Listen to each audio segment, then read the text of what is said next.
আমি Arun Kumar Biswas, detective fiction writer.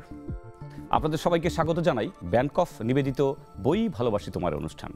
আপনারা ইতিমধ্যে জেনেছেন এটি মূলত একটি আড্ডাধর্মী অনুষ্ঠান, যেখানে কিনা কবি, সাহিত্যিক, পাঠক, প্রকাশক, হরেক রকমের মানুষের মেলা বসে, তাদের সঙ্গে কথা বলি, আলোচনা করি, বই বিষয়ক কথাই হয়ে থাকে। আমাদের আজকের আড্ডার মধ্যমানি শিমুল সালাউদ্দিন, কবি, উপস্থাপক, সাংবাদিক কি নয়।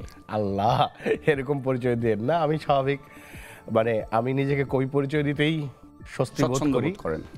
আর সাংবাদিকতা তো পেট চালাতে করতে হয়। উপস্থাপনার কথা যেটা বললেন সেটাও তো আসলে সাংবাদিকতারই ব্যাপার, সাংবাদিকতারই অংশ হিসেবে আসলে করি। রাইট, কিন্তু আজকে একটা মজার ব্যাপার হলো, সেটাকে বলে মডেল রিভার্সড। মানে আপনি মূলত উপস্থাপক, আমি মূলত লেখক। আজকে ঘটনাটা উল্টো ঘটেছে। আপনার ইন্টারভিউ তো আমি করেছি, মানে আপনার যে ধরন, আপনার গোয়েন্দার যে ধরন, আমার কাজের ধরন কিন্তু তার সাথে সিমিলার, কাছাকাছি। যেরকম মানে আমি তো এবার ইন্টারভিউর বই বেরিয়েছে আমার, ধরেন কবির মুখোমুখি কবি এবং সমরের সংস্কৃতিতে মুক্তিযুদ্ধ, যে বই দুইটা। ধরেন একজন গোয়েন্দা কি করে একটা ইস্যুর সমাধান করে। আমাকে যেটা করতে হচ্ছে, আমাকে মানে আমার মূল কাজটা তো ড্রাফটিং হিস্ট্রি, তো আমি সেই হিস্ট্রি আসলে রেখেছি। আমার কবির মুখোমুখি কবিতে 13 জন কবির সাক্ষাৎকার রয়েছে, এগুলো সবই আত্মজৈবনিক সাক্ষাৎকার। এবং তার মধ্যে সিনিয়র মোস্ট নীরেন্দ্রনাথ চক্রবর্তী। তার সম্বন্ধে একটু বলেন, কারণ পাবলিক তাহলে খুব ইন্টারেস্ট পায়, পাঠক। সিনিয়র মোস্ট হলো নীরেন্দ্রনাথ চক্রবর্তী, তার জন্ম 1924 সালে। আর জুনিয়র মোস্ট সুবোধ সরকার, তার জন্ম 1956 সালে। তো মোটামুটি 100 বছরের যে কবিতার চিন্তা, এটা আসলে এখানে যুক্ত হচ্ছে। দুজনের ভারতীয় নাম শুনে এটা মনে করার কারণ নাই, সবাই আসলে কলকাতার কবি কিনা। কলকাতার কবি এখানে 7 জন, 8 জন হলেন আমাদের এপার বাংলার আমাদের কবি। এবং সেখানে আল মাহমুদ আছেন, সেখানে সৈয়দ শামসুল হক আছেন, সেখানে মোহাম্মদ রফিক, আহমদ রফিক এবং রফিক আজাদ আছেন, ফরহাদ মজার আছেন। ফলে আমাদের অরুণাভ সরকারের মতো খুবই নিমগ্ন কবি আছেন। ফলে আমাদের কবিতার ইতিহাসের, মানে কবিতা লিখতে হলে তো কবিতা কবিরা কি করে জানতে হবে। আমি আপনাকে একটু থামাই, আপনি ছোট্ট করে আমাকে একটু বলবেন, যেহেতু আপনি কবিতা এবং কবিদের নিয়ে কাজ করছেন, কবিতা আসলে কি?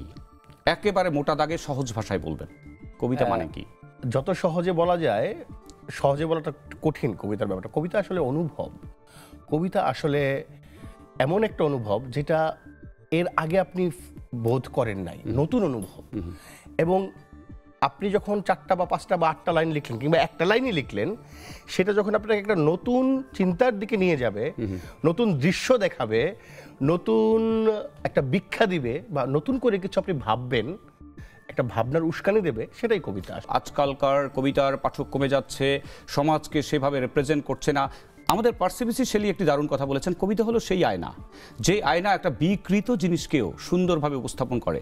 সেই যে সৌন্দর্য, যেটাকে বলেছেন John Keats, beauty is truth, truth beauty, অর্থাৎ সত্য সুন্দরের সাধনা সেটা কবিতার মধ্যে থাকবে। আমরা কি এখন সেটা পাচ্ছি, বা পেলে কেমন পাচ্ছি? মানে এটা খুব কঠিন প্রশ্ন করেছেন, খুবই ভালো প্রশ্ন। প্রথমত আপনি সুন্দরের কথা বলেছেন, সেখানে রুচির একটা মামলা আছে। ডেফিনেটলি সুন্দর যা কিছু তা তো আসলে রুচিবানরা করবে, কিন্তু কবিতার ইতিহাস এত এগিয়েছে, উত্তর আধুনিকতা বাদ পেরিয়ে আমরা আরও সামনের দিকে যাচ্ছি। ফলে রুচির এই মামলাটিকেও আপনি দেখবেন যে ব্যাপক ভাঙচুর করেছে কবিরা। আবার নন্দনের জায়গায় দুর্দান্ত নান্দনিক কিছু কবিতা লেখা হচ্ছে।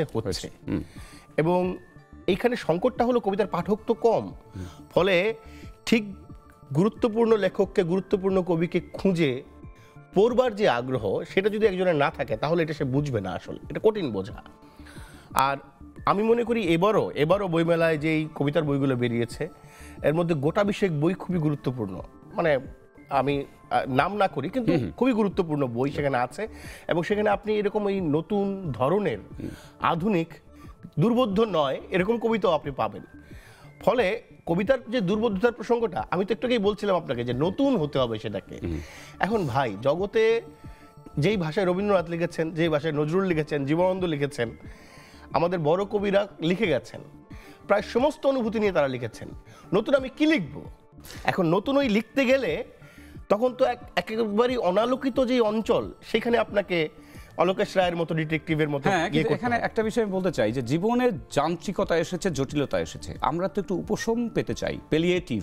একদম, আমরা একদম। সেই আহ্বান চাই যেটা আমাদের পল্লীকবি জসিমউদ্দিন করেছিলেন নিমন্ত্রণ কবিতায়, তুমি যাবে ভাই, যাবে মোর সাথে আমাদের ছোট গায়ে। সেই এই যে কবিতা- ছোট্ট কথাগুলো, এগুলো কি দুর্বোধ্যতার বাইরে এনে কি আমাদের হৃদয় মথিত করা যায় না?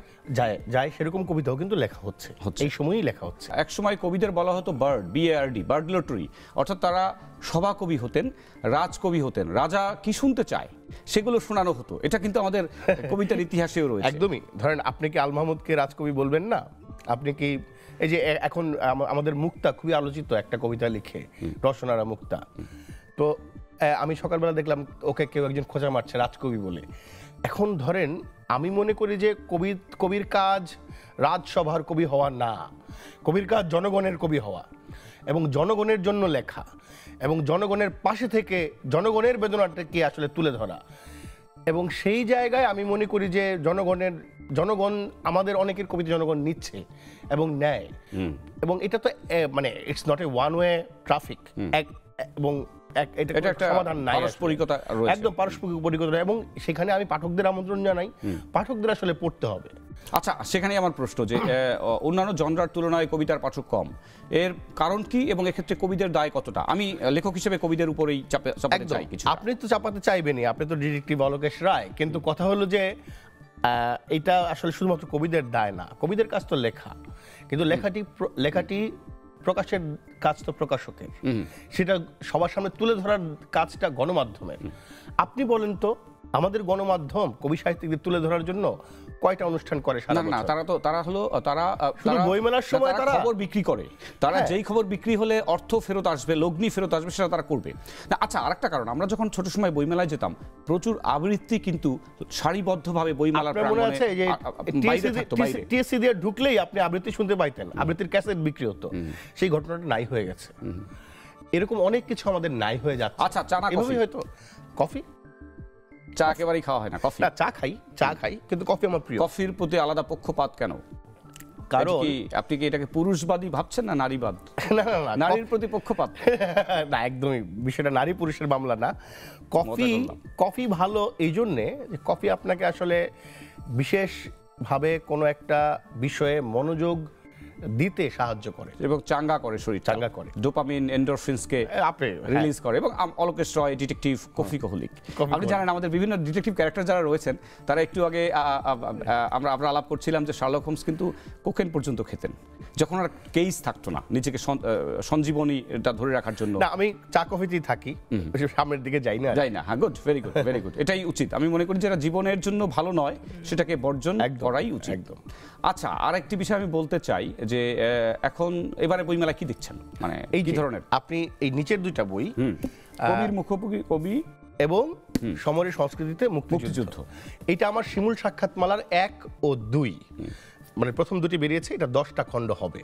আপনি জানেন আমি সাংবাদিক হিসেবে আসলে এখন পর্যন্ত প্রায় 300-র বেশি শিল্পী, সাহিত্যিক, কবি তাদের আত্মজৈবনিক সাক্ষাৎকার আসলে নিয়েছি।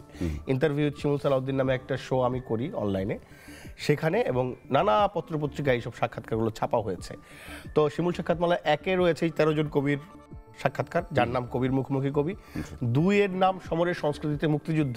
এটা হলো ডিফারেন্ট আইডিয়া নিয়ে করা, এটা হলো ডুয়েল ইন্টারভিউর বই, মানে 2 প্রজন্মের 2 জনের ইন্টারভিউ করা হয়েছে মুখোমুখি বসিয়ে একসাথে।